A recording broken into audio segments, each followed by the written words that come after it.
I built a giant life-size sandcastle made of 7,000 planks. Standing over 8 feet tall, this structure took a full month to build and just seconds to fall down. Come along as I share the entire journey of what it took to create this one-of-a-kind castle.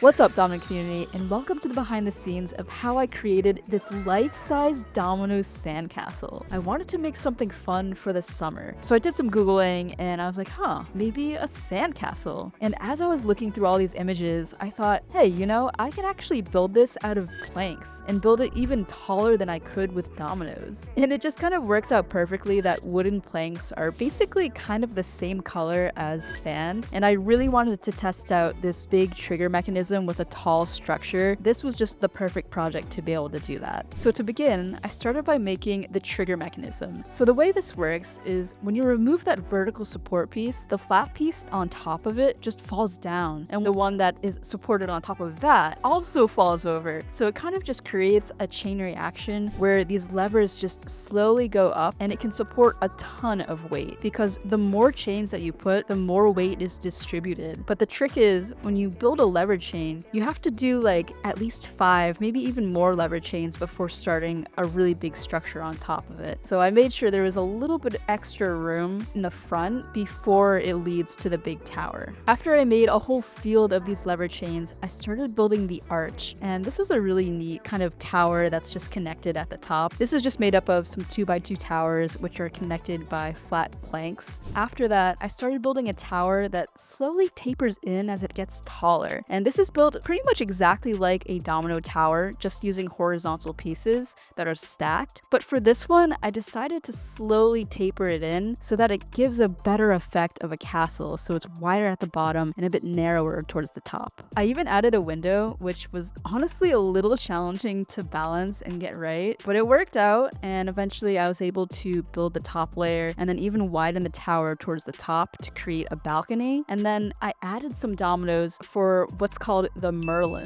The next step was adding some flat planks onto the floor, and this was basically just to cover the entire trigger mechanism so that all the gaps were filled. I then added a main center tower that was a little bit bigger, and this time I widened it by using a different technique. This is actually a technique that I learned from Raffaele Salvoldi, where you put flat planks on top of the tower and then you add vertical planks on either side of that flat plank to make it appear that it's widening out. I will admit it is pretty sketchy to build because you have to kind of balance the planks, but once I got the hang of that, it worked fine, and I added a second balcony with another window, and then finally was able to add the roof. For this part, I just stacked flat planks and slowly tapered it in so it could create some sort of cone image. Now at this point, I was actually a little worried about the trigger mechanism because I realized I hadn't actually tested the trigger mechanism with all of these flat planks on top of it. So I decided to do a couple of tests just to make sure that this trigger mechanism is actually going to topple, and luckily it worked. So after that, I started building the second side tower, and as I was finishing it up, I was looking at those ivory dominoes and just thinking like, doesn't really look that great. The bright ivory color just kind of stands out too much against the wood, and that's when I realized, oh,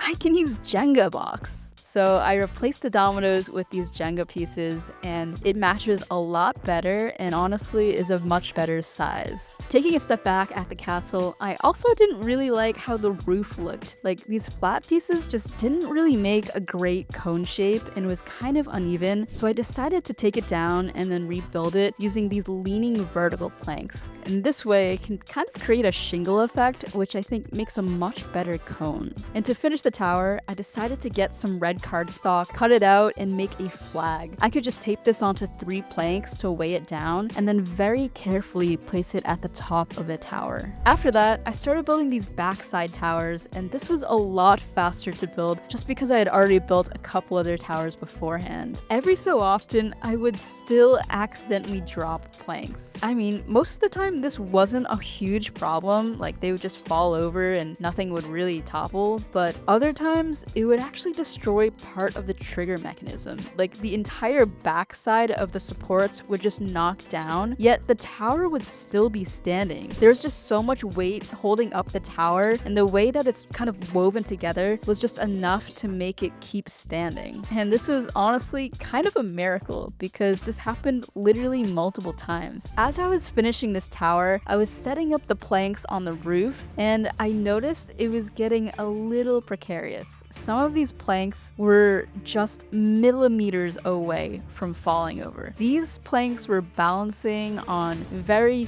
thin platforms, and it was getting quite unstable. That being said, I tried to be as careful as I could, but then my hand slipped. I had a feeling something bad was gonna happen.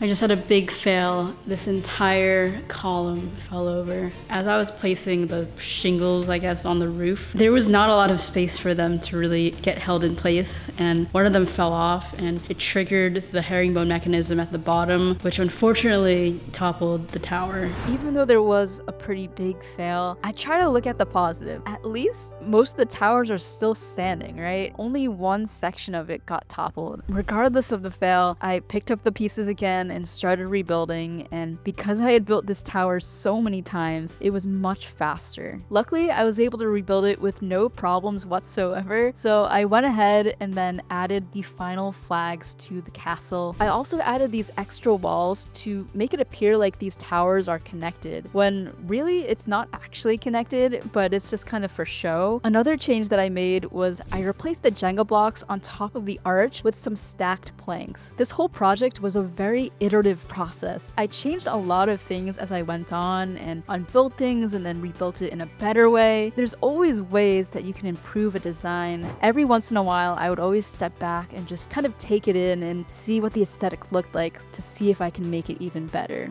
One detail that I added was building this red domino field that leads underneath the arch. And this is kind of like a majestic red carpet that will go into the castle. And I also added these green planks on top of the already built floor. I know what you're gonna say, like, what? Like, those are green. The main video was blue. And yes, I did color correct the planks because I didn't actually have enough of the blue in that color, so I decided to use green and then just change the color in post. But yeah, the idea for that was basically just to make the sandcastle look like it's surrounded by the ocean. Now, because this project was getting really precarious, I decided to add this long plank of wood underneath the trigger mechanism to act as a safety. So in case any of those triggers go off, it won't have room to fall completely down, which would then prevent the chain from actually going. The next step was figuring out how to trigger it, and I debated a couple of ways to do this. At first, I was just gonna add some planks as a domino line running through each of the trigger mechanisms, and because there was so many planks on top of it, I was kind of worried that even if a plank or multiple planks are toppling into that trigger mechanism, there is a chance that it could stay standing. So instead of having a chain that's reliant on the previous mechanism toppling, I decided to separate each trigger mechanism to have its own field starter. So basically, I figured out that I could replace that first vertical standing domino support with 3 stacked actual dominoes. And from there, I could tape together a bunch of planks and create a larger, heavier domino to then knock into those dominoes and then trigger all of the mechanisms. In this way, by having each trigger mechanism separated with its own domino, made it a lot safer. I even 3D printed a small piece to go underneath all of these bigger dominoes so that it could slightly lean and make it easier for a domino to tip it over. Overall, I was really happy with how this project came out, and I didn't want to wait any longer to topple it because it was getting a little precarious and I just really wanted to see if this would actually topple correctly. So I got all of my cameras and finally triggered the first piece.